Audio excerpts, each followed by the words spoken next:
Hi guys, in this video I will show you how to put images side by side on Google Docs. The first thing you have to do is to insert the first image.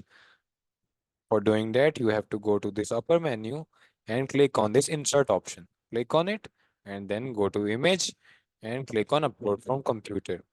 Now I will click on the image. As you can see, it is added here in it. I will just click on this image, resize it by doing this.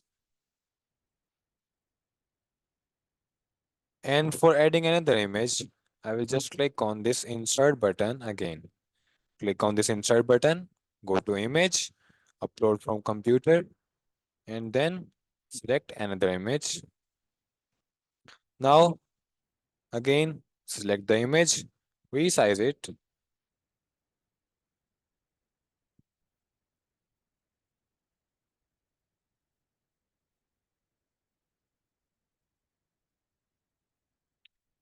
and as you can see, the first image has been disappeared. So, to bring that back, we just have to click on this enter, and then again click on insert, image, upload from computer, and then select the image.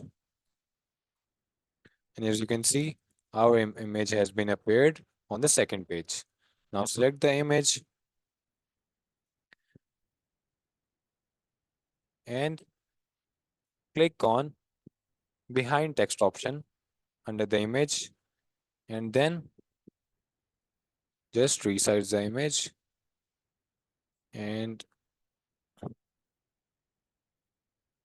you can put the image right next to the first image. Just resize it according to your need and there you go. We've added the image side to side by side in Google Docs. Thanks for watching. Leave a like and comment on the video and subscribe to the channel.